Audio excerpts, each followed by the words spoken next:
Hello, क्या हाल चाल? हाय, और सब बढ़िया है?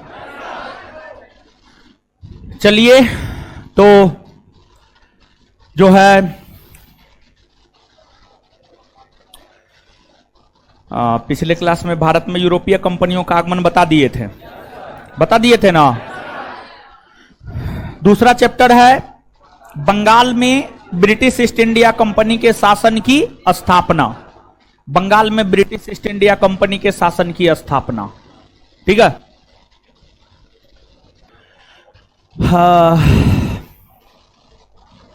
आ जाइए। दूसरा चैप्टर है बंगाल में ब्रिटिश ईस्ट इंडिया कंपनी के शासन की स्थापना। बंगाल में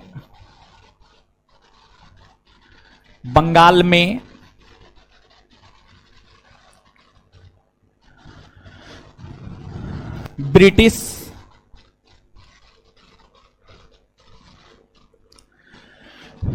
ईस्ट इंडिया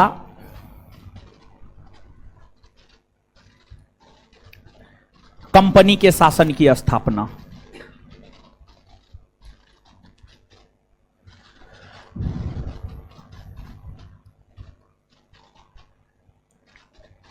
शासन की स्थापना। देखिए,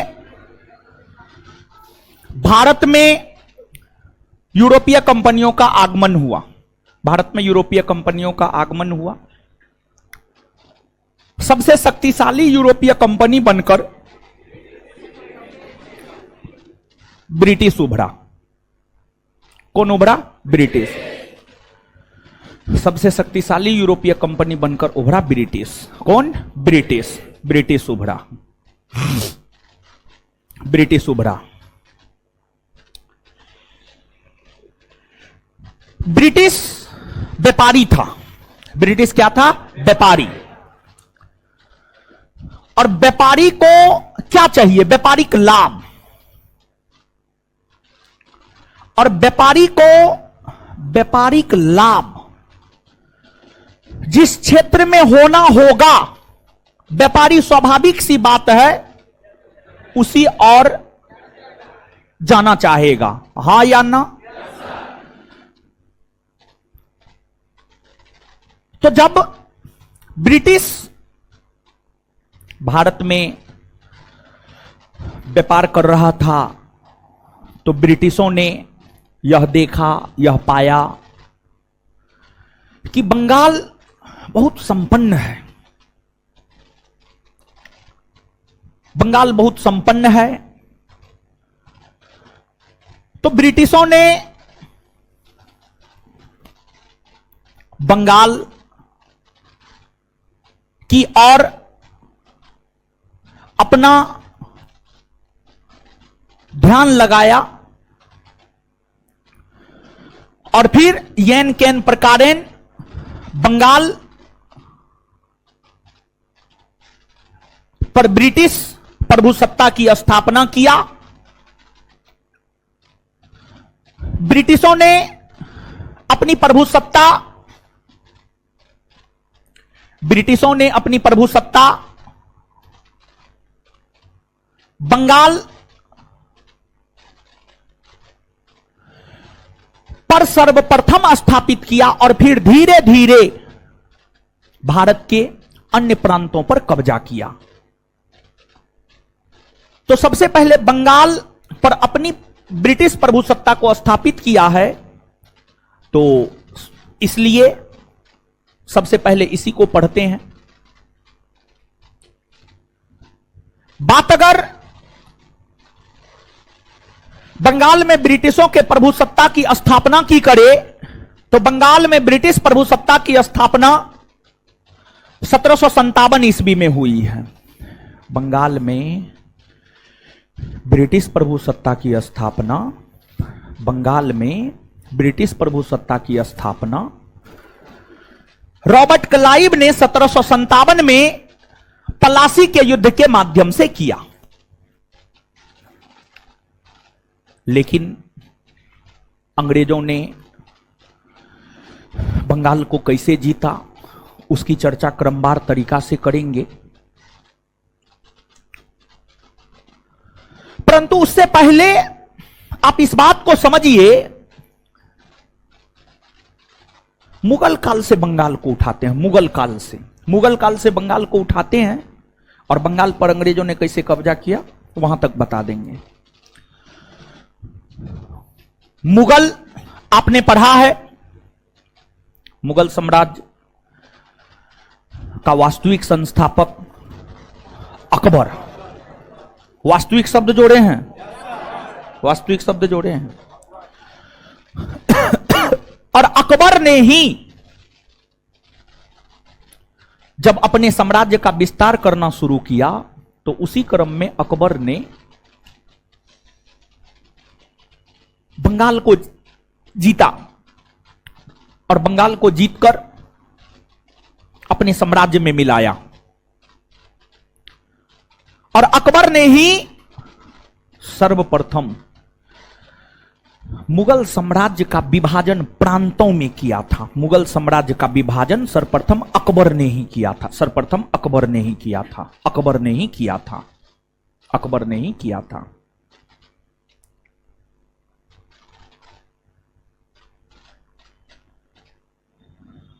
तो अकबर के समय बंगाल मुगल साम्राज्य में मिलाए गए और अकबर ने बंगाल को एक प्रांत का दर्जा दिया। अकबर ने बंगाल को एक राज्य का दर्जा दिया, राज्य का दर्जा दिया। और मुगल बादशाह प्रांतों में शासन 2 पदाधिकारियों के मदद से करता था। मुगल बादशाह प्रांतों में शासन 2 पदाधिकारियों के माध्यम से करता था। एगो होता था दीवान और एगो होता था सूबेदार। मुगल बादशाह प्रांतों में शासन, राज्यों में शासन 2 पदाधिकारियों के माध्यम से करता था। एगो होता था सूबेदार,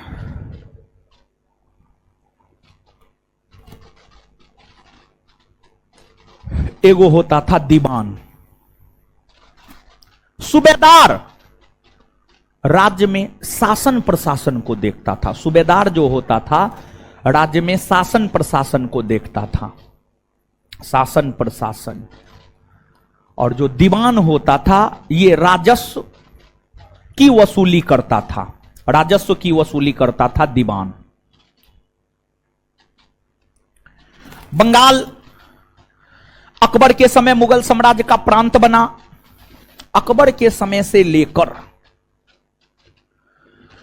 मुगल बादशाह मोहम्मद शाह रंगीला के समय तक बंगाल मुगल साम्राज्य का प्रांत बना रहा। बंगाल अकबर के समय मुगल साम्राज्य का प्रांत बना और अकबर से लेकर जहांगीर, शाहजहां, औरंगजेब, बहादुर शाह प्रथम, जहांदार शाह, फरूख सियर, रफीउद्दर्जात, रफीउद्दौला, मोहम्मद शाह रंगीला के समय तक बंगाल मुगलों का प्रांत बना रहा। और मुगल बादशाह मोहम्मद शाह रंगीला, जिसको इतिहास में रंगीला बादशाह कहा जाता है, रंगीला बादशाह के समय ही मुगल साम्राज्य का सबसे ज्यादा विघटन हुआ। मुगल साम्राज्य का सबसे ज्यादा विघटन हुआ या मुगल साम्राज्य का सबसे ज्यादा पतन हुआ। मुगल साम्राज्य का सबसे ज्यादा पतन हुआ और उसी के समय बंगाल मुगलों से स्वतंत्र हो गया। उसी के समय बंगाल मुगलों से स्वतंत्र हो गया। तो जो बंगाल है जो कि मुगलों से स्वतंत्र हुआ है, जो बंगाल है जो मुगलों से स्वतंत्र हुआ है, वह आपको वर्ष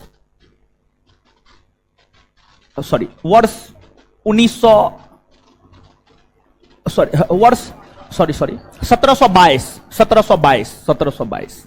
तो वर्ष उतना इंपॉर्टेंट नहीं है। बंगाल मुगलों से स्वतंत्र, मुगल बादशाह मोहम्मद शाह रंगीला के समय हुआ। मोहम्मद शाह रंगीला के समय हुआ। ठीक है। और बंगाल में स्वतंत्र शासन की स्थापना किया किसने? तो बंगाल में स्वतंत्र शासन की स्थापना किया मुर्शिद कुली खां ने। किसने किया? मुर्शिद कुली खां। मुर्शिद कुली खां।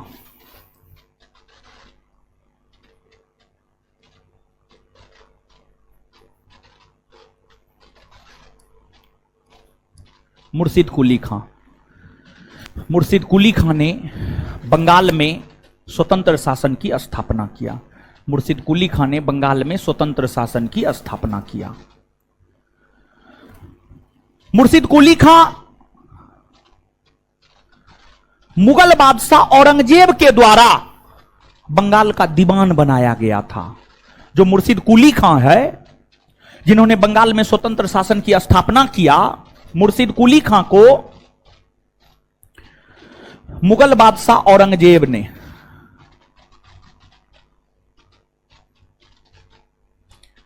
मुर्शिद कुली खां को मुगल बादशाह औरंगजेब ने 1700 ईस्वी में बंगाल का दीवान नियुक्त किया। बंगाल का दीवान नियुक्त किया।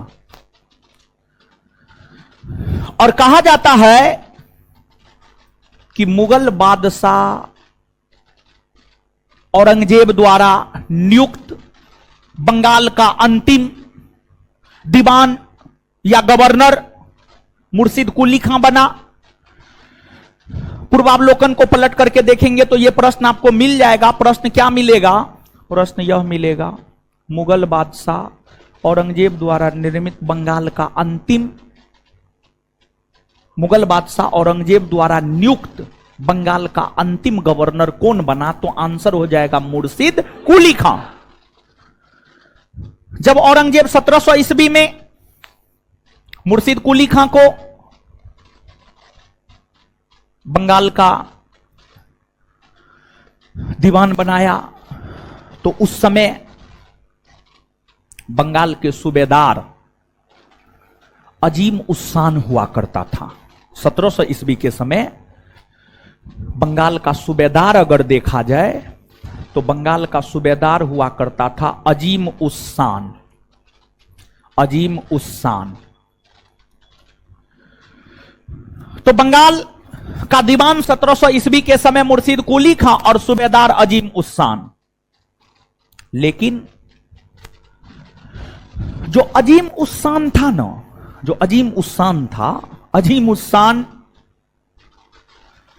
का संबंध मुगल राज परिवार से था। अजीम उस्सान का संबंध मुगल राज परिवार से था। मुगल राज परिवार से था। और मुगल राज परिवार से संबंध होने के कारण अजीम उस्सान ज्यादातर दिल्ली में ही रहा करता था। जिस वजह से कहने के लिए तो सूबेदार अजीम उस्सान था, लेकिन सूबेदार का काम भी मुर्शिद कुली खां देखता था। मतलब मुर्शिद कुली खां ही दीवान और सूबेदार दोनों के काम को देखता था। और बाद के वर्षों में जब 1707 ईस्वी में औरंगजेब का निधन हुआ और फिर बादशाह फर्रुखसियर बना 1713 में, 1713 से लेकर के 1719 ईस्वी तक फर्रुखसियर बादशाह के पद पर रहे।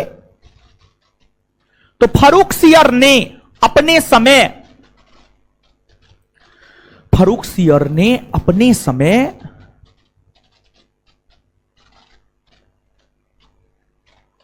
सूबेदार के पद पर भी मुर्शिद कुली खां को ही नियुक्त कर दिया।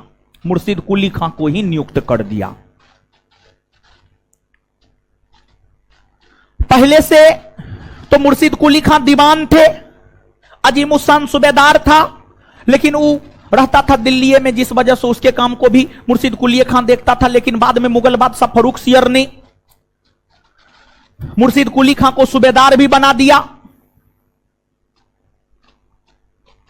और फिर फर्रुख सियर के बाद तुरंत बादशाह चेंज हुआ, रफीउद्दर्जात रफीउद्दौला, और मोहम्मद शाह रंगीला तो एकदम रंगीले था। हरम में महिलाओं के साथ परल रहता था, उसको शासन प्रशासन से कोई मतलब ही नहीं था। तो मुगलों की जो कमजोर हो रही स्थिति थी, उसका फायदा मुर्शिद कुली खां ने उठाया, और मुर्शिद कुली खां ने मुगलों की कमजोर हो रही स्थिति का फायदा उठाते हुए, मुगलों की कमजोर हो रही स्थिति का फायदा उठाते हुए मुर्शिद कुली खां ने दीवान और सूबेदार दोनों पद को मर्ज कर दिया, दोनों पद को एक कर दिया, और दोनों पद को एक करके कहा कि अब जब दोनों पद मिल गया है तो एक नया पद बनेगा, नवाब। नवाब, नवाब का पद बनेगा। और यही दोनों पद के मिलने से नवाब के पद का सृजन हुआ, और मुर्शिद कुली खां ने मुगलों की कमजोर हो रही स्थिति का फायदा उठाया और बंगाल में स्वतंत्र शासन की स्थापना करते हुए अपने आप को मुर्शिद कुली खां ने बंगाल का प्रथम नवाब घोषित किया। इस प्रकार मुर्शिद कुली खां बंगाल के प्रथम नवाब बने। मुर्शिद कुली खां 1727 ईस्वी तक नवाब के पद पर रहे। मुर्शिद कुली खां जब नवाब बने तो मुर्शिद कुली खां को लगा कुछ तो ऐसा करना चाहिए जिससे लगे कि हम नवाब हैं। तो मुर्शिद कुली खां ने कुछ काम किया। क्या किया? तो मुर्शिद कुली खां ने एक नए शहर को बसाया, और मुर्शिद कुली खां ने जिस नए शहर को बसाया वह शहर कहलाया मुर्शिदाबाद। मुर्शिदाबाद, मुर्शिदाबाद।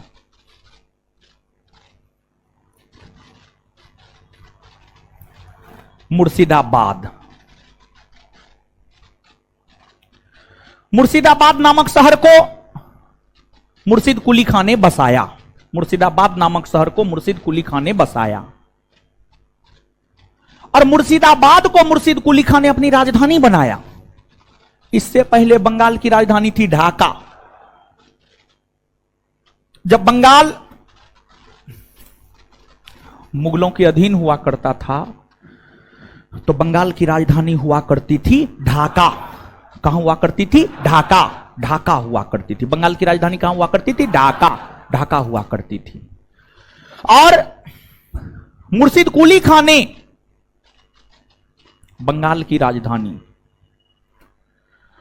को ढाका से हटाकर मुर्शिदाबाद बनाया।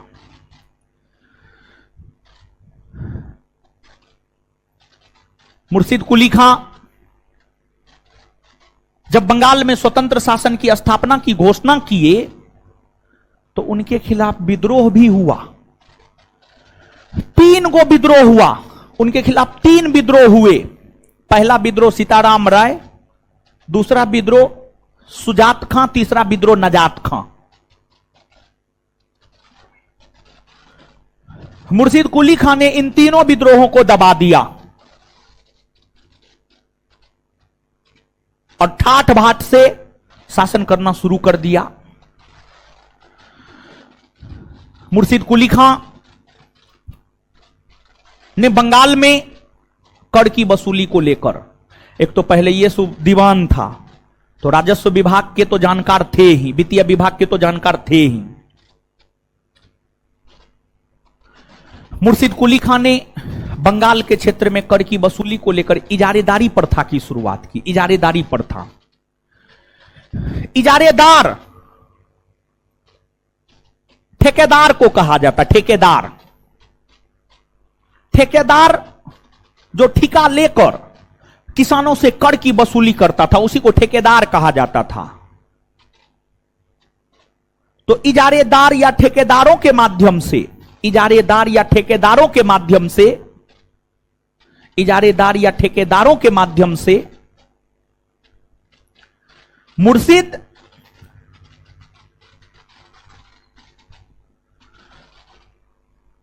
कुली खां ने अपने समय कर की वसूली किया तथा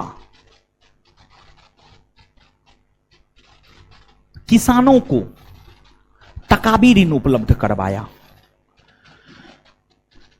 देखिए, जैसे आज आपको भारतवर्ष में कुछ संपन्न किसान मिलेंगे, मतलब कुछ संपन्न किसान मिलेंगे, मतलब कुछ ऐसे किसान मिलेंगे जिनके पास ठीक ठाक भूमि है, रुपया पैसा है, वो तो अपना बीज खरीद कर, खाद खरीद कर, पानी खेत में पटाकर खेती कर लेता है। लेकिन बहुत सारे ऐसे भी किसान मिलेंगे जिनके पास कम भूमि है, उस भूमि पर खेती करने के लिए पैसा न है।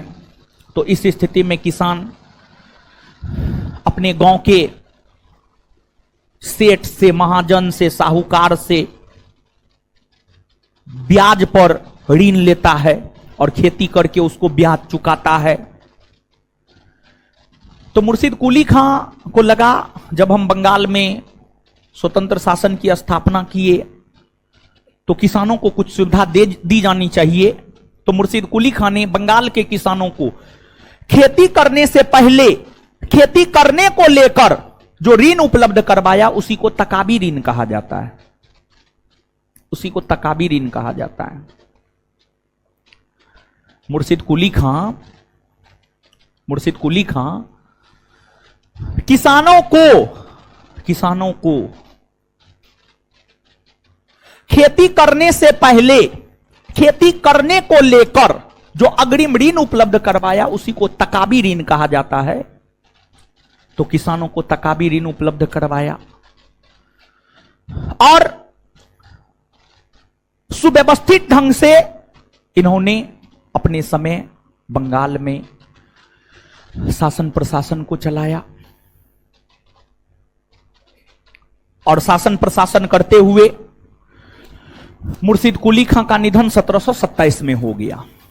1727 में जब मुर्शिद कुली खां का निधन हो गया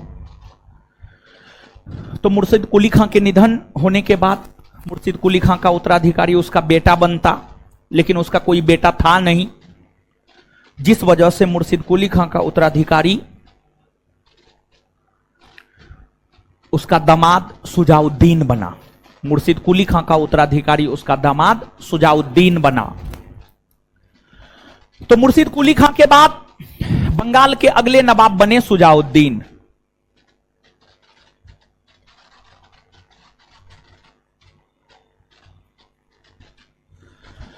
सुजाउद्दीन 1727 से 1739।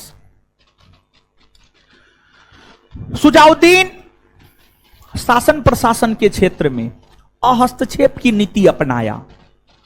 जैसे चल रहा है वैसे चलने दिया, जैसे चल रहा है वैसे चलने दिया सुजाउद्दीन ने। किसने? सुजाउद्दीन ने। सुजाउद्दीन ने चलने दिया, सुजाउद्दीन ने चलने दिया। लेकिन सुजाउद्दीन ने एक काम किया। सुजाउद्दीन ने बिहार को सैद्धांतिक तौर पर बंगाल प्रांत में मिलाने की घोषणा कर दी। इन्हीं के समय बिहार बंगाल प्रांत का एक अंग बना। सुजाउद्दीन ने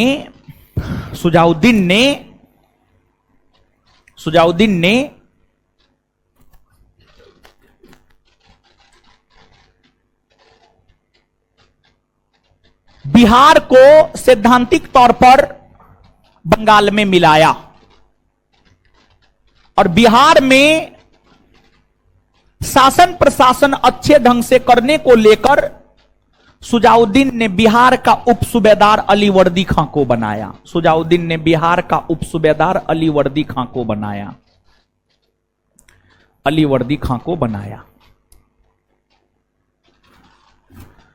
कालांतर में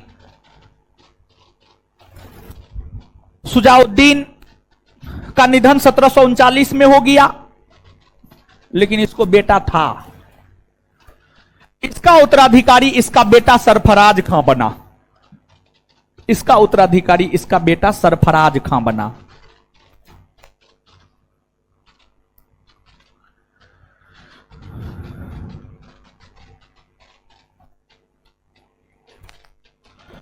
सरफराज खां 1739 से 1740 सरफराज खां अयोग्य नवाब साबित हुआ। सरफराज खां एक प्रकार से कहिए तो बंगाल का मोहम्मद सारंगीला था। सरफराज खां बंगाल का मोहम्मद सारंगीला था। भोग और विलासी प्रवृत्ति का था। शासन प्रशासन से कोई मतलब नहीं था। अपने भोग विलास में व्याप्त रहता था।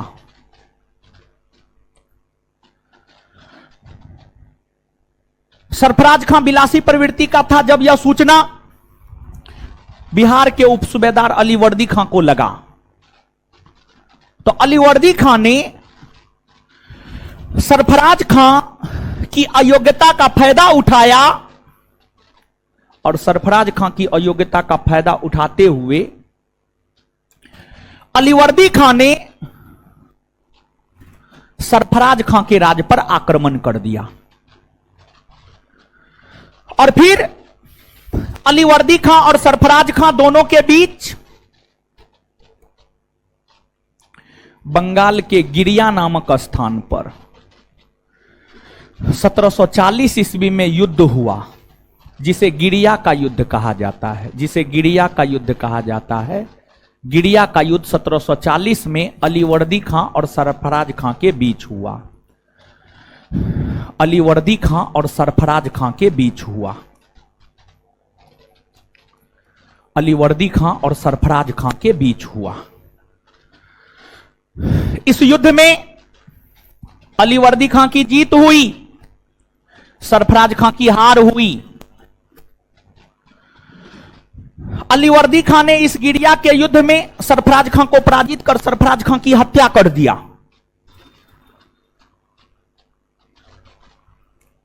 देखिए ये क्या हुआ जानते हैं? ये वही बात हुआ कि योगी जी मोदी जी को पटक दिए।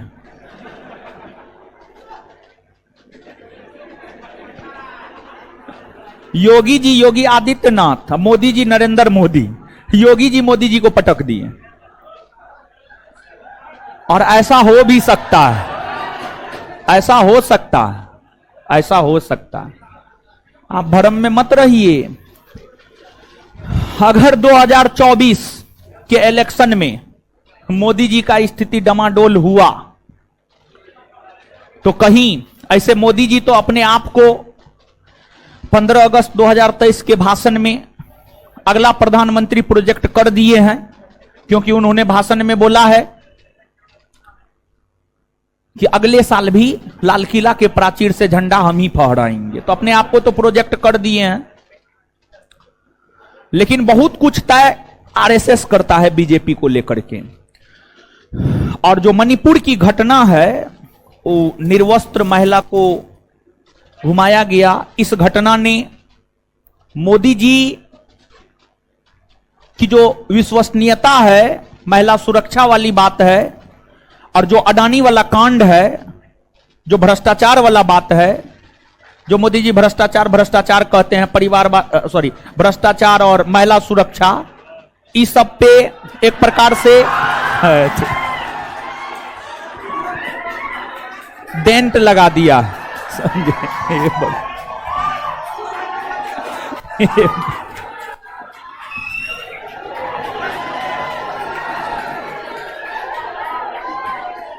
और देखिए, जानते हैं हम आपको बता रहे हैं कि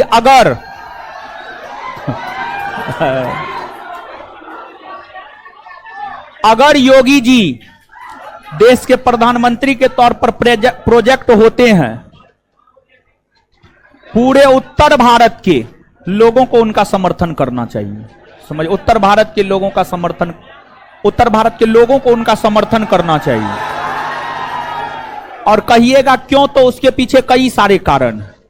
एक तो स्ट्रेट फॉरवर्ड डिसीजन लेते हैं, और देश चलाने के लिए स्ट्रेट फॉरवर्ड डिसीजन जरूरी है। समझ गए, स्पष्टतावादी डिसीजन जरूरी है देश चलाने के लिए। समझ गए, तो खैर छोड़िए, ये सब चीज में मत पड़िए। तो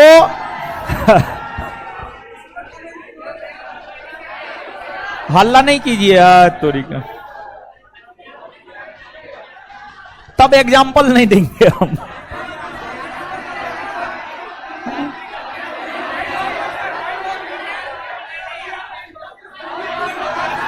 वो हो गया, ठीक है, अच्छी बात है। अब समझिए, सुनिए, हल्ला नहीं कीजिए, ठीक है, हल्ला नहीं कीजिए। तो जो है आपको बिहार के उपसूबेदार ने बंगाल के नवाब को पराजित कर उसकी हत्या कर दिया। बहुत बड़ी राजनीतिक घटना थी ये, बहुत बड़ी राजनीतिक घटना थी ये उस समय के संदर्भ में। अली वर्दी खां तो कांड कर दिया, घटना कर दिया। अब अली वर्दी खां को लगा कि हम अगर बंगाल के नवाब बनियो जाते हैं तो बंगाल की जनता हमको स्वीकार नहीं करेगा, तो ऐसा करते हैं, मुगल बादशाह को घूस खिलाते हैं, मुगल बादशाह को घूस खिलाते हैं, और उसी से अपने आप को बंगाल के नवाब के तौर पर प्रोजेक्ट करवा लेते हैं। तो अली वर्दी खां ने उस समय के मुगल बादशाह मोहम्मद शाह रंगीला, उस समय भी मुगल बादशाह मोहम्मद शाह रंगीला ही था। मोहम्मद शाह रंगीला 1719 से 1748, और घटना है 1740 की। तो मोहम्मद शाह रंगीला को अली वर्दी खां ने 2 करोड़ रुपया घूस के तौर पर दिया, 2 करोड़ रुपया घूस के तौर पर दिया। और इसलिए घूस के तौर पर 2 करोड़ रुपया दिया ताकि उसको बंगाल का नवाब कि बंगाल के नवाब पद की स्वीकृति मिल सके। मोहम्मद शाह रंगीला को घूस मिला। मोहम्मद शाह रंगीला ने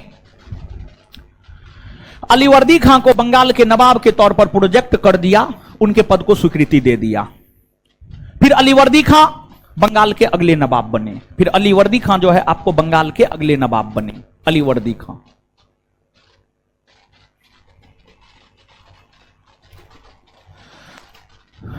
अली वर्दी खां 1740 से 1756 तक बंगाल के नवाब के पद पर हैं। बंगाल में मुर्शिद कुली खां से लेकर मुबारक उद्दौला तक नवाब हुए। मुर्शिद कुली खां प्रथम नवाब और मुबारक उद्दौला बंगाल के अंतिम नवाब। इन सभी नवाबों में जो बंगाल के सबसे महान नवाब माने जाते हैं वो अली वर्दी खां माने जाते हैं, अली वर्दी खां माने जाते हैं। बड़ी योग्य था, बहुत दूरदर्शी था। और जब मोहम्मद शाह रंगीला पैसा लेकर इनको बंगाल के नवाब के तौर पर प्रोजेक्ट कर दिया और ये बंगाल के नवाब बन गए, बंगाल के नवाब बनने के कुछ ही दिनों बाद ये घोषणा किया कि मैं मुगलों को कर नहीं दूंगा, मैं मुगलों को कर नहीं दूंगा, मैं मोहम्मद शाह रंगीला को कर नहीं दूंगा। इससे पहले के जो बंगाल के नवाब थे, चाहे सरफराज खां हो, सुजाउद्दीन हो, मुर्शिद कुली खां हो, भले ही बंगाल में स्वतंत्र शासन की स्थापना हो गई हो, लेकिन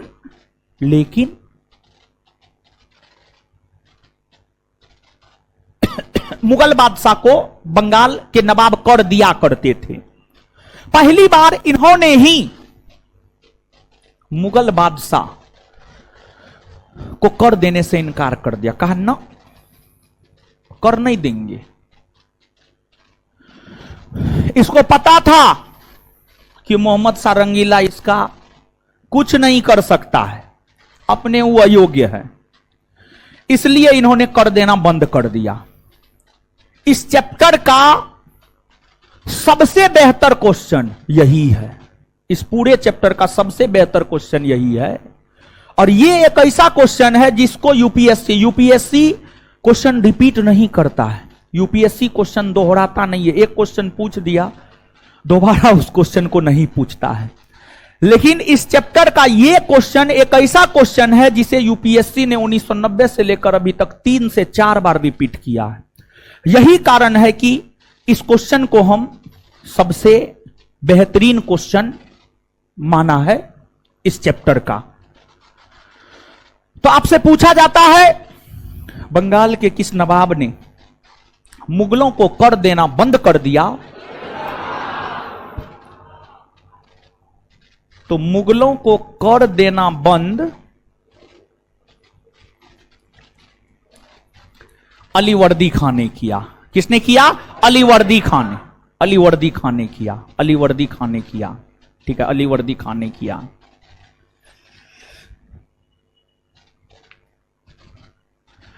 अलीवर्दी खां जब मुगलों को कर देना बंद कर दिया तो एक बड़ी राशि का बचत अलीवर्दी खां को होना शुरू हो गया। और फिर अलीवर्दी खां उस बड़ी राशि के मदद से बंगाल का विकास किया, बंगाल का विकास किया। और इन्होंने बंगाल का विकास इतने अच्छे ढंग से किया कि इनके शासनकाल के समय बंगाल को भारत का स्वर्ग कहा जाने लगा था। इनके शासनकाल के समय बंगाल को भारत का स्वर्ग कहा जाने लगा था। इनके शासनकाल के समय बंगाल को भारत का स्वर्ग कहा जाने लगा था, स्वर्ग कहा जाने लगा था। और जब बंगाल काफी समृद्धशाली हो गया तो इन्हीं के समय अंग्रेजों ने बंगाल के कोलकाता का किलाबंदी करना शुरू किया और फ्रांसीसियों ने चंद्रनगर का किलाबंदी करना शुरू किया, इन्हीं के समय। और जब इनके समय अंग्रेजों ने कोलकाता का किलाबंदी करना शुरू किया और फ्रांसीसियों ने चंद्रनगर का किलाबंदी करना शुरू किया, तो इन्होंने अंग्रेज और फ्रांसीसी दोनों को कहा कि आप क्यों किलाबंदी कर रहे हैं? आपको किलाबंदी करने का कोई अधिकार नहीं है। आप एक व्यापारी हैं, आप व्यापार करने आए हैं, आप सिर्फ व्यापार कीजिए। आपको किससे डर है? और आपको अगर किसी से डर है तो हम हैं ना, हम आपकी रक्षा करेंगे। और अलीवर्दी खां उस समय शक्तिशाली था, इतना शक्तिशाली था कि मुगलों को कर देना बंद कर दिया। मुगल कुछ नहीं उखाड़ पाया अलीवर्दी खां का। तो अंग्रेज को भी डर हो गया अलीवर्दी खां से, जब मुगल इसका कुछ नहीं कर पाया है तो हम कौन खेत का मूली है। इन्होंने जब मना कर दिया अंग्रेज और फ्रांसीसियों को कलकत्ता और चंद्रनगर का किलाबंदी करने से, अंग्रेज और फ्रांसीसी मान भी गया। अंग्रेज और फ्रांसीसी दोनों किलाबंदी करना बंद कर दिया, दोनों किलाबंदी करना बंद कर दिया। और इन्होंने ही अंग्रेजों की तुलना मधुमक्खी से किया, और इन्होंने अंग्रेजों की तुलना मधुमक्खी से करते हुए इन्होंने अंग्रेजों की तुलना मधुमक्खी से करते हुए यह कहा कि अंग्रेज मधुमक्खी की भांति है, अगर उसे ना छेड़ा जाए तो वह शहद देती है और अगर छेड़ दिया जाए तो काटती है। उसी प्रकार से अंग्रेज है, अंग्रेज को अगर ना छेड़िएगा तो ठीक रहेगा, लेकिन अगर छेड़ दीजिएगा तो फिर दिक्कत है, वो आप ही को काटेगा। अलीवर्दी खां ने ही अंग्रेजों की तुलना मधुमक्खी से किया। और अलीवर्दी खां के समय में मराठों ने बंगाल पर आक्रमण किया। अलीवर्दी खां जब बंगाल के नवाब थे तो मराठों ने बंगाल पर आक्रमण किया 1751 में। मराठा पढ़े हैं ना? इस समय मराठा पेशवा बालाजी बाजीराव थे। उनका शासनकाल 1740 से 1761, 1740 से 1761 बालाजी बाजीराव थे।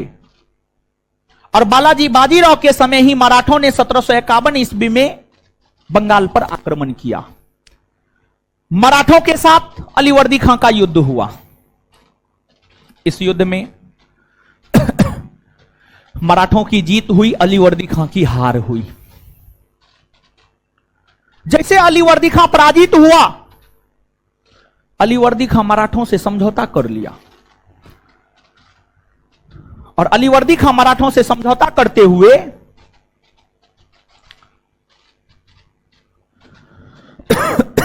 मराठों को उड़ीसा का क्षेत्र दे दिया। अलीवर्दी खां मराठों से समझौता करते हुए मराठों को उड़ीसा का क्षेत्र दे दिया। मराठों को उड़ीसा का क्षेत्र दे दिया। और मराठों को सिर्फ उड़ीसा का क्षेत्र नहीं दिया, बल्कि मराठों को सिर्फ उड़ीसा का क्षेत्र नहीं दिया, बल्कि यह भी कहा कि हम 6 लाख रुपया वार्षिक देंगे मराठा को, चौथ के तौर पर। चौथ समझते हैं ना? चौथ के तौर पर 6 लाख रुपया वार्षिक देंगे हम मराठों को। चौथ के तौर पर 6 लाख रुपया वार्षिक देंगे हम मराठों को। वार्षिक देंगे हम मराठों को। मराठों को वार्षिक देंगे। और समझौता हुआ। मराठा को सब चीज मिल गया, साम्राज्य मिल गया, पैसा मिल गया, चौथ देना शुरू कर दिया। मराठा वापस हो गए अपना। और फिर से अलीवर्दी खां अपना शासन प्रशासन करने लगे। और शासन प्रशासन करते हुए अलीवर्दी खां का निधन, शासन प्रशासन करते हुए अलीवर्दी खां का निधन 1756 में हो गया। अलीवर्दी खां का अपना कोई बेटा नहीं था। 3 गो बेटी अलीवर्दी खां की थी। और 3 गो बेटी मतलब 3 गो दामाद। और तीनों दामाद एकदम नालायक निकम्मा किस्म का था। गंजेड़ी भंगेड़ी था, शराबी था। तो अलीवर्दी खां को मालूम था हमारा दामाद सब नालायक है। तो अलीवर्दी खां ने अपने किसी भी दामाद को अपना उत्तराधिकारी घोषित नहीं किया। लेकिन अलीवर्दी खां की एक बेटी का विवाह पटना में हुआ था। और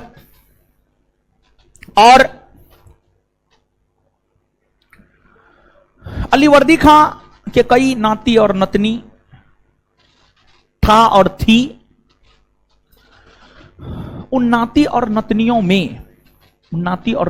में सबसे योग्य था सिराजुद्दौला। युवा था, योग्य था, दूरदर्शी था, सैन्य कुशलता थी। तो अलीवर्दी खां ने अपना उत्तराधिकारी अपने नाती सिराजुद्दौला को घोषित कर दिया। और जब अलीवर्दी खां का निधन हुआ तो अलीवर्दी खां के निधन होने के बाद अलीवर्दी खां का उत्तराधिकारी उसका नाती सिराजुद्दौला बना।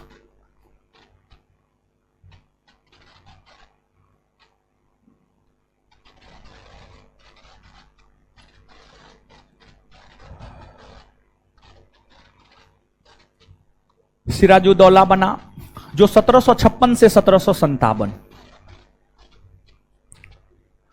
जो 1756 से 1757 के बीच पद पर रहे।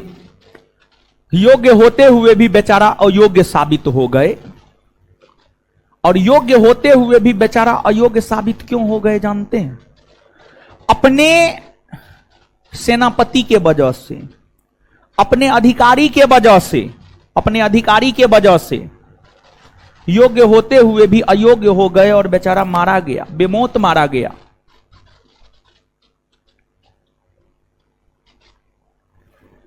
तो क्या हुआ इसको समझिएगा। अब बंगाल का नवाब तो कोई एक बनता, अलीवर्दी खां बना, तो इसकी जो दो और अन्य मौसी थी, मौसेरा भाई था, मौसा था, सब सिराजुद्दौला के विरोध में आकर खड़ा हो गया, सब सिराजुद्दौला के विरोध में आकर खड़ा हो गया। और सिराजुद्दौला का सबसे ज्यादा विरोध इनकी मौसी घसीटी बेगम और मौसेरा भाई साकेत जंग ने किया।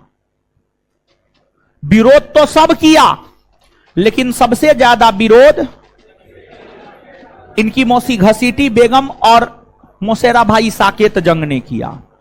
और ये दोनों अंग्रेजों से जाकर मिल लिया, अंग्रेजों से जाकर मिला और कहा कि आप ऐसा कीजिए ना, अंग्रेजों के पास प्रशिक्षित सेना है, आप हमको मदद कीजिए और सिराजुद्दौला को गद्दी से हटाइए, हम लोग को बैठाइए, आपको जितना व्यापारिक छूट चाहिए हम लोग देंगे, जो मांगिएगा वो देंगे हम। तो जब घसीटी बेगम और साकेत जंग अंग्रेजों से सिराजुद्दौला के खिलाफ मदद की मांग किया, तो अंग्रेजों को पता चल गया कि सिराजुद्दौला का नवाब, बंगाल के नवाब सिराजुद्दौला का जो परिवार है, उस परिवार में आपसी एकता नहीं है।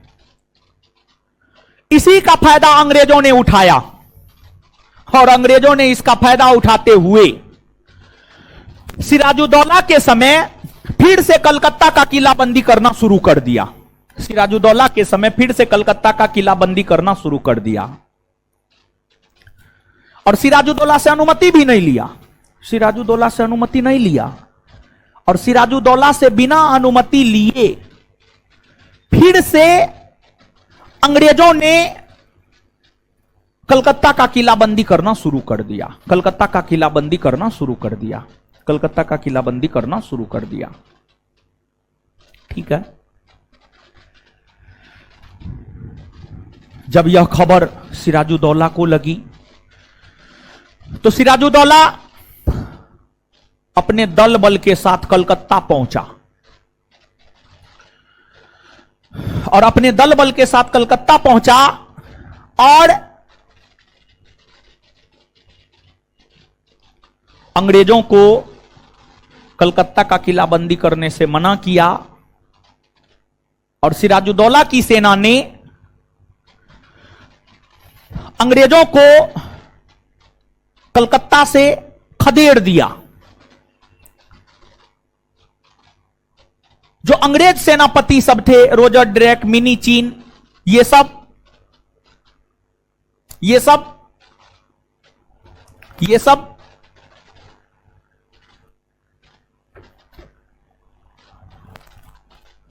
भागकर फुल्टा नामक बंदरगाह पर जाकर छिप गया। फुल्टा कोलकाता में ही फुल्टा बंदरगाह है, छोटा बंदरगाह फुल्टा नामक बंदरगाह पर जाकर छिप गया और फिर कोलकाता को अपने अधीन कर लिया।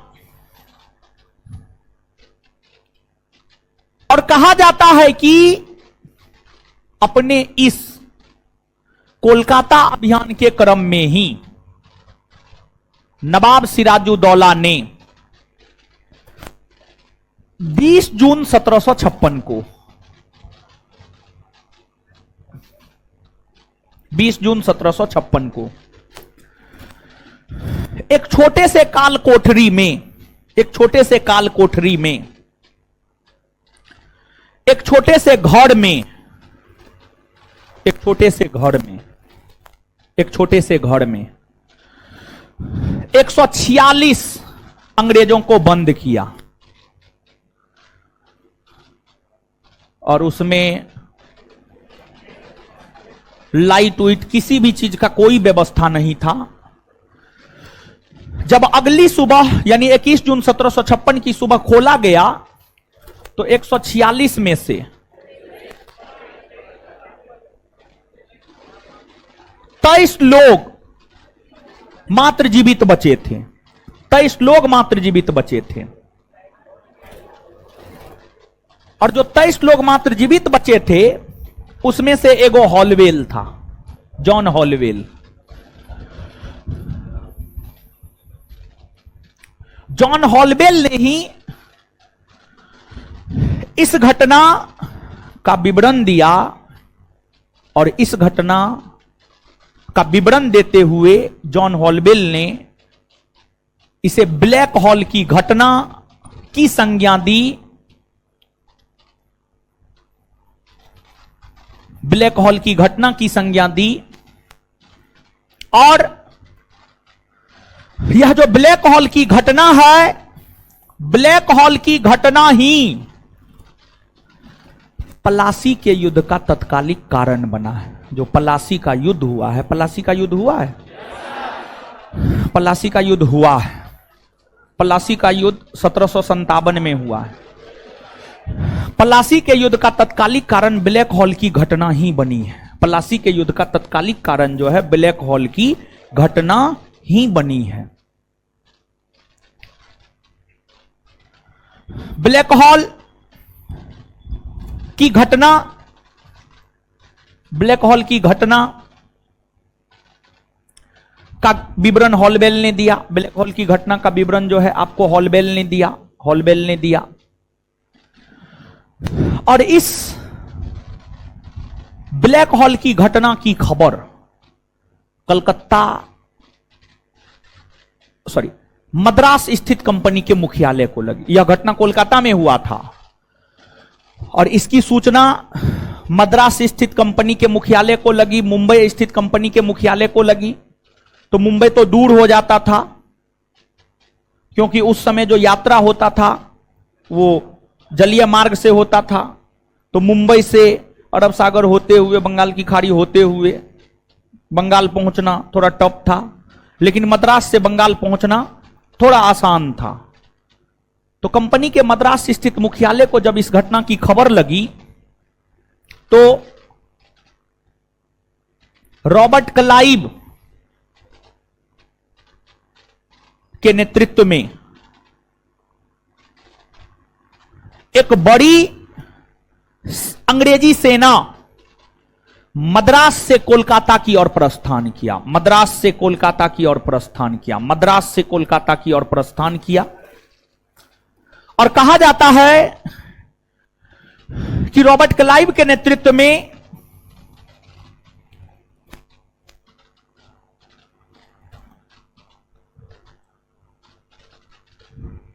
सेना कोलकाता जनवरी 1757 में पहुंची और इस सेना ने कोलकाता पर कब्जा कर लिया। और कोलकाता पर कब्जा करने के बाद इस सेना ने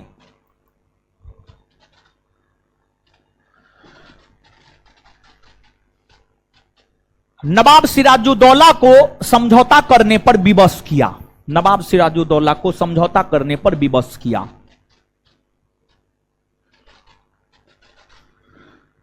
और जब नवाब सिराजुद्दौला अंग्रेजों से समझौता करने पर विवश हुए तो फिर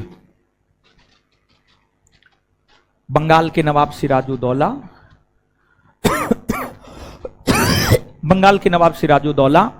और अंग्रेजी ईस्ट इंडिया कंपनी की सेना के बीच 9 फरवरी 1757 को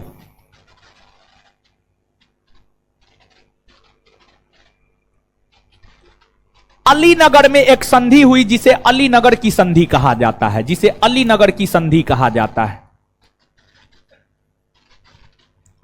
अलीनगर की संधि रॉबर्ट क्लाइव और ब्रिटिश ईस्ट इंडिया कंपनी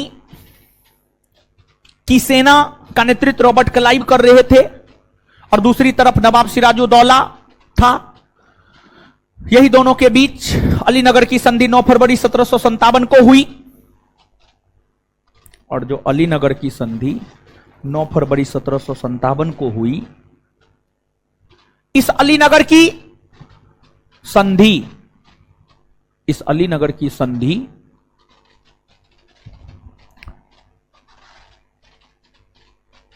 के तहत नवाब सिराजुद्दौला को अंग्रेजों को कलकत्ता का किलाबंदी करने का अनुमति देना पड़ा। इस अलीनगर के संधि के तहत नवाब सिराजुद्दौला ने अंग्रेजों को कलकत्ता का किलाबंदी करने का अधिकार दिया। तो यहां गौर करेंगे, अलीवर्दी खान ने अंग्रेजों को कलकत्ता का किलाबंदी करने से मना कर दिया और कलकत्ता का किलाबंदी करने का अधिकार अंग्रेजों को दिया नवाब सिराजुद्दौला ने। कौन संधि के तहत? तो अलीनगर की संधि के तहत। एक तो कलकत्ता का किलाबंदी करने का अधिकार अलीनगर की संधि के तहत अंग्रेजों को प्राप्त हुआ। दूसरा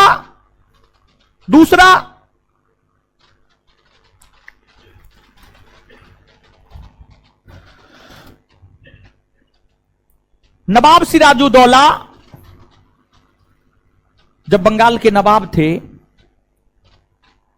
तो फर्रुख सियर 1717 में, मुगल बादशाह फर्रुख सियर 1717 में जो व्यापारिक छूट दिया, जो अंग्रेजों के लिए मैग्ना कार्टा कहलाता था, उसको लेकर सिराजुद्दौला कहा न, ये फर्रुख सियर का 1717 का घोषणा बंगाल में लागू नहीं होता है। फर्रुख सियर मुगल बादशाह था, वो गया मर के। हम बंगाल के नए नवाब हैं, हम वो व्यापारिक छूट नहीं देंगे 1717 वाला, फर्रुख सियर वाला। लेकिन जब अलीनगर की संधि हुआ तो अलीनगर की संधि के तहत वो व्यापारिक छूट बंगाल के क्षेत्र में अंग्रेजों को देना पड़ा।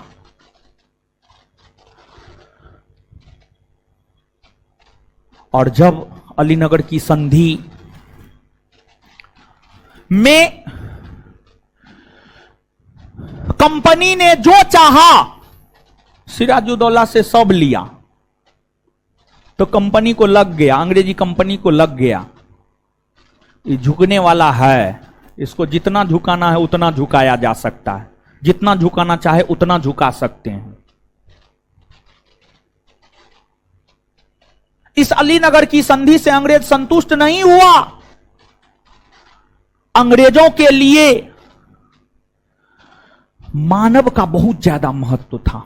ब्रिटेन छोटा सा देश है, मुट्ठी भर लोग हैं वहां, लेकिन सब दिमाग का बड़ी तेज लोग सब है, दिमागी लोग सब है वहां पर, दिमागी लोग सब है। देखिए ना क्या कहते हैं, हाल फिलहाल में वो ब्रिटेन का प्रधानमंत्री ऋषि सुनक एक कोई स्टेटमेंट दिया है, कहीं पे गया हुआ था, भारत को लेकर के, हिंदू को लेकर के स्टेटमेंट दिया था, हमको लगता है, एग्जैक्ट स्टेटमेंट हमको याद ना है। उस स्टेटमेंट के माध्यम से ऋषि सुनक ब्रिटेन के हिंदू मतों को साधने का काम किया और ब्रिटेन में रहने वाले भारतीयों से अपने आप को इमोशनली जोड़ने का काम किया। नेता के एक स्टेटमेंट का बड़ी महत्व होता है, समझे, नेता के एक स्टेटमेंट का और ब्रिटेन के प्रधानमंत्री जैसे नेता का स्टेटमेंट बहुत मायने रखता है, बहुत मायने रखता है, समझ गए। तो हिंदू, ब्रिटेन में रहने वाले भारतवंशी हिंदुओं को इमोशनली जोड़ने के लिए वो स्टेटमेंट जो है ऋषि सुनक के द्वारा दिया गया था। तो हम यहां पर यह बात बताना चाह रहे थे कि अंग्रेजों को लग गया कि सिराजुद्दौला को झुकाया जा सकता है, और अंग्रेज फिर सिराजुद्दौला के खिलाफ षड्यंत्र करने लगा। अंग्रेज फिर सिराजुद्दौला के खिलाफ षड्यंत्र करने लगा। तो अंग्रेज जो षड्यंत्र किया है वो सब षड्यंत्र की आगे चर्चा करेंगे, लेकिन उससे पहले थोड़ा सिराजुद्दौला तक थोड़ा पढ़िए, तो अलीनगर की संधि तक पढ़िए जल्दी, अलीनगर की संधि तक पढ़िए जल्दी।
पढ़ लिए जी।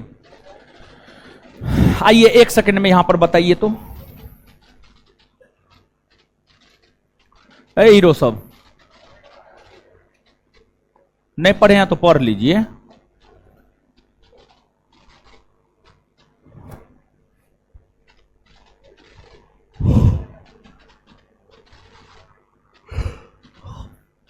बताइए, बंगाल मुगलों से स्वतंत्र, एक मिनट, बंगाल को मुगल साम्राज्य का प्रांत किस मुगल बादशाह ने बनाया? बंगाल को मुगल साम्राज्य का प्रांत किस मुगल बादशाह ने? अकबर ने। ठीक है। बंगाल मुगलों से स्वतंत्र, बंगाल मुगलों से स्वतंत्र किस मुगल बादशाह के समय? किसके समय? मोहम्मद शाह। बंगाल में स्वतंत्र शासन की स्थापना किसने किया?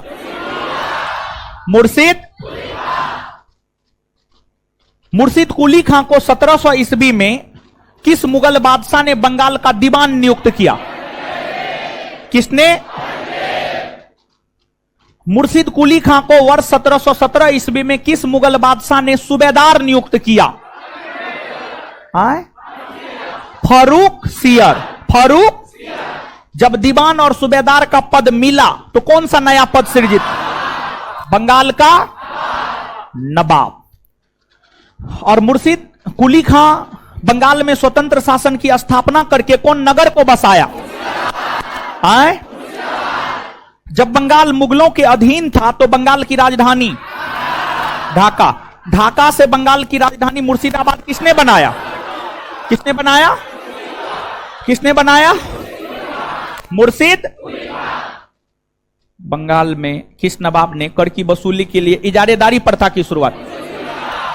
इजारेदारी प्रथा की शुरुआत मुर्शिद। बंगाल के किसानों को तकाबी ऋण उपलब्ध करवाया मुर्शिद। मुर्शिद कुली खां का उत्तराधिकारी कौन बना? कौन बना? बंगाल के किस नवाब ने बिहार को बंगाल में मिलाया? किसने? और सुजाउद्दीन के बाद बंगाल का अगला नवाब कौन बना? गिरिया का युद्ध कब हुआ? 1700। गिरिया कहां है? बंगाल में। गिरिया कहां है? गिरिया का युद्ध कब हुआ है? किसके किसके बीच? अलीवर्दी खां और चलिए ठीक है। और गिरिया के युद्ध में किसकी जीत हुई? बंगाल के सबसे महान नवाब अलीवर्दी खां का शासनकाल मुगलों को बंगाल के किस नवाब ने कर देना बंद कर दिया?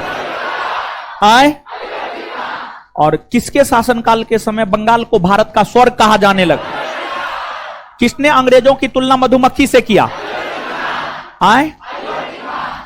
और 1751 में इनके समय मराठों ने आक्रमण किया, इनकी हार हुई, समझौता किए और उड़ीसा दे दिए।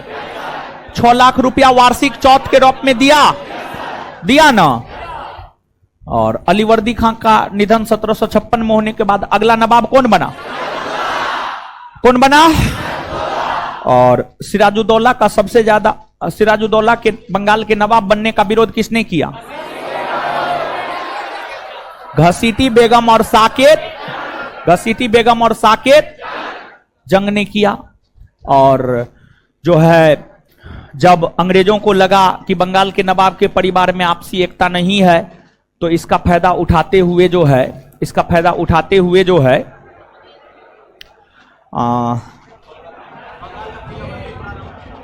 अंग्रेजों ने कलकत्ता का किलाबंदी करना शुरू किया। और फिर सिराजुद्दौला अपनी सेना के साथ कलकत्ता गया और अंग्रेजों को कलकत्ता से बाहर भगा दिया। और फिर अंग्रेज कहां जाकर छुपा था? फुल्टा नामक बंदरगाह। कौन बंदरगाह? कौन नामक बंदरगाह? फुल्टा नामक बंदरगाह पर जाकर जो है आपको छिप गया था। और फिर इसी यात्रा के क्रम में अलीवर्दी खान ने इसी यात्रा के क्रम में सिराजुद्दौला ने किस तिथि को 146 अंग्रेज को एक छोटे से काल कोठरी में बंद किया? आए, कितने अंग्रेज को बंद किया? और जब अगली सुबह खोला गया तो कितना जीवित था? कितना जीवित था? इस घटना को इतिहास में क्या कहते हैं? क्या कहते हैं? इसका विवरण किसने दिया? किसने दिया?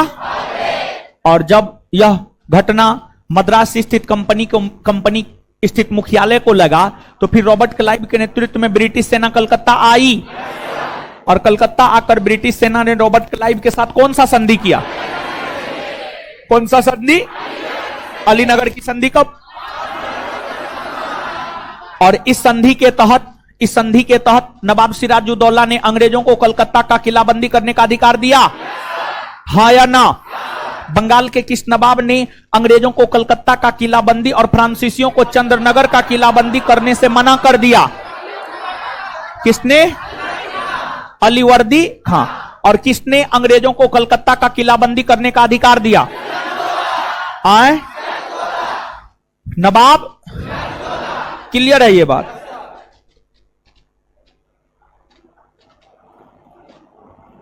देखते हैं कुछ है भी जो लिखाना है।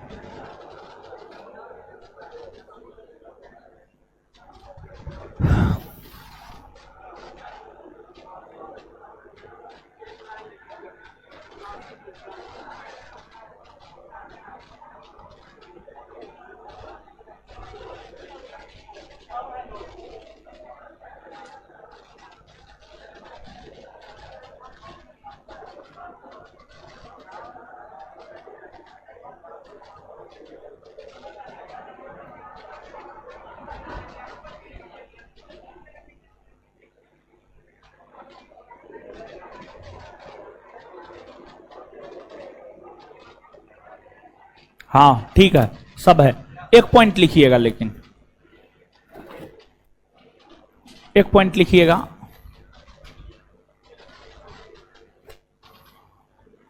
कहां से आया ये लड़का? है कहां से आया? नेपाल से। लिखिए।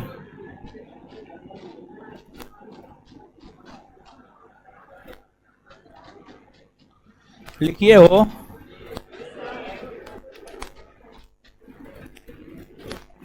मुर्शिद कुली खां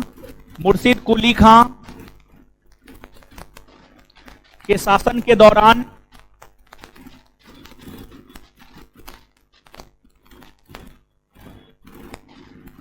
मुर्शिद कुली खां के शासनकाल के दौरान केवल 3 विद्रोह हुए।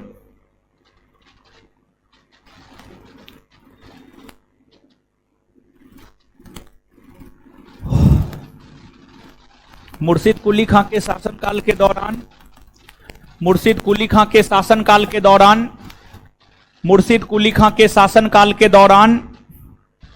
केवल 3 विद्रोह हुए, जिसमें पहला विद्रोह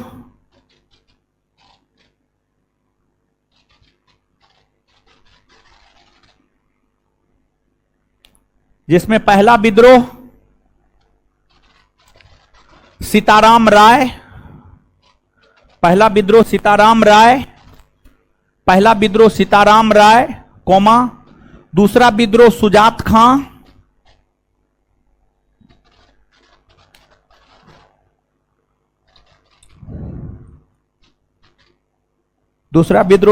खां, और तीसरा विद्रोह नजात खां के नेतृत्व में हुआ। और तीसरा विद्रोह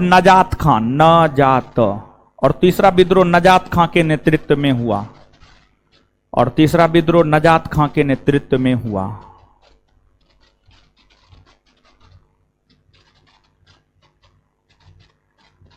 फुल स्टॉप। वो कलकत्ता का किलाबंदी अलीवर्दी खां मना किया था, ये बात लिखा हुआ है। देखिए नहीं देख पाए, बहुत नहीं।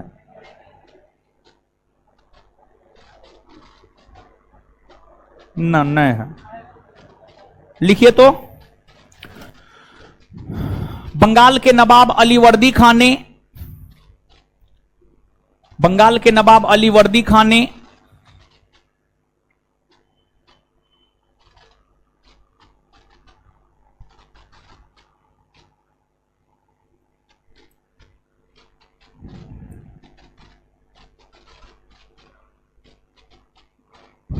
बंगाल के नवाब अलीवर्दी खान ने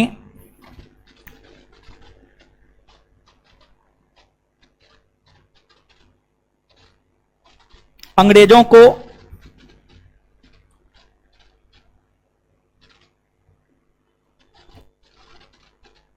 बंगाल के नवाब अलीवर्दी खान ने अंग्रेजों को कोलकाता का किलाबंदी करने, अंग्रेजों को कोलकाता का किलाबंदी करने, अंग्रेजों को कोलकाता का किलाबंदी करने और फ्रांसीसियों को चंद्रनगर का किलाबंदी करने,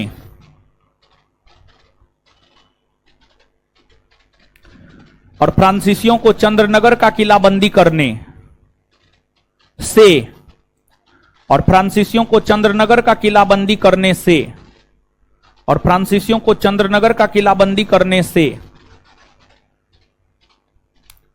और फ्रांसीसियों को चंद्रनगर का किलाबंदी करने से, फ्रांसीसियों को चंद्रनगर का किलाबंदी करने से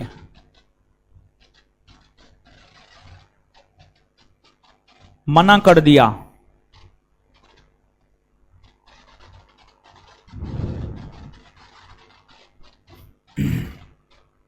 फुल स्टॉप। वहीं अंग्रेजों को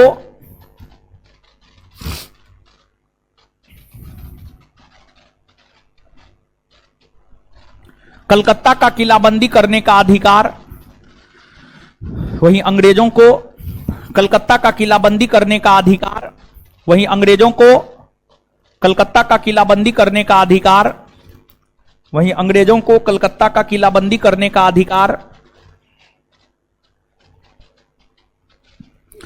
वहीं अंग्रेजों को कलकत्ता का किलाबंदी करने का अधिकार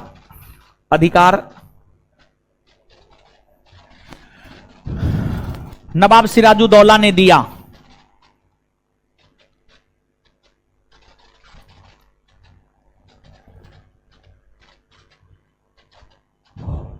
नवाब सिराजुद्दौला ने दिया।